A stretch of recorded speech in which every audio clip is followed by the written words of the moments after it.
Hey everyone, welcome back to another episode of your Daily Guides, the series where I dive into in-depth guides and walkthroughs of games like Honkai Star Rail, Zenless, and Withering Waves. Today we'll be covering Dialyn, who is the new S-rank physical stun agent from Zenless Zone Zero. What truly sets Dialyn apart from every other stun or physical unit in Zenless Zone Zero is her ability to force other agents to activate their ultimates in situations where they normally wouldn't be able to. Most characters are locked behind the game's standard chain attack trigger, but Dialyn breaks that rule entirely. As always, I'll keep this guide as simple and straightforward as possible without wasting any of your time. All the timestamps are down in the description if you want to skip ahead to your favorite part, and if you haven't already, make sure to join the Discord. Additionally, big shout out to Loot Bar for sponsoring today's video. It's crazy simple, drop your UID, pick your server, and you're done. That $99 Oniric Shard Pack in Star Rail, on Loot Bar, it's just $81 and instant 18% off. Monthly path for the budget players, huge packs for the whales, they've got it all. And with thousands of 5-star Trustpilot reviews,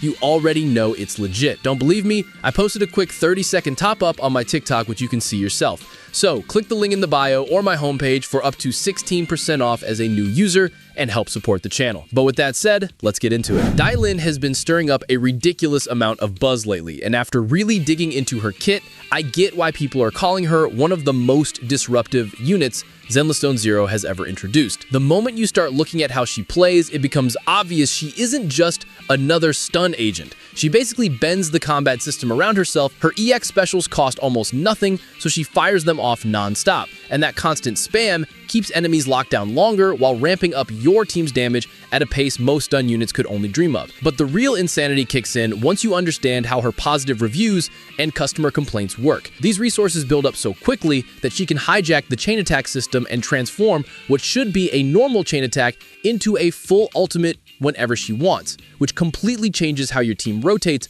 because you're suddenly dropping huge nukes far more often than the game typically allows. And the wild part is that her build path doesn't even resemble a standard stunner. She turns crit rate directly into impact, so you're stacking crit like you would on a DPS, pushing her past that 50% mark to maximize her stun potential. On gear, her signature W-Engine Yesterday Calls is tailored to help her maintain high crit consistency and capitalize on her EX special bursts. It feeds her crit, boosts team damage, and lines up perfectly with her rapid-fire playstyle. Though budget-friendly engines like Steam Oven and Fossilized Core still get the job done. Pair that with the King of the Summit disc set, which she triggers effortlessly thanks to her relentless EX chains, and she becomes this non-stop engine of impact buffs and team crit damage support. When you drop her into team comps, she slots in cleanly almost anywhere, but she really shines next to Rupture units like Yishuan or Lucia, who scale directly with the bonuses she brings, while more general attackers like Hugo can still thrive if you pace their rotations around her forced ult windows. Yes, she wants investment, and yes, she's hungry for stats,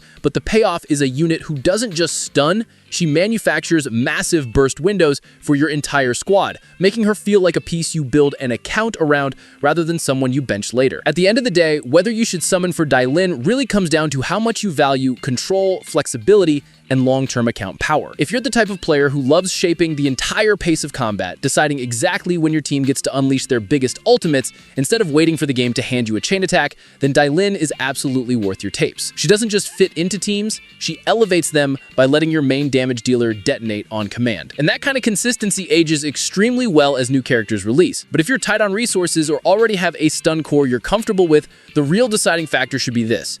Do you want a unit who rewrites the rules and gives you unprecedented burst windows, or are you satisfied with a more traditional stun approach? Dialyn is a must-pull for players looking to future-proof their roster with someone who scales beautifully with investment and brings real strategic power to every fight. But she's a luxury skip if you don't care about rotation control or you're saving for a specific DPS you're more excited about, specifically the new Void Hunter. But what do you think? Let me know your thoughts in the comments below. If you enjoyed this breakdown and found it helpful, make sure to subscribe for more. Thanks for watching, take care, and I'll catch you in the next one. Peace.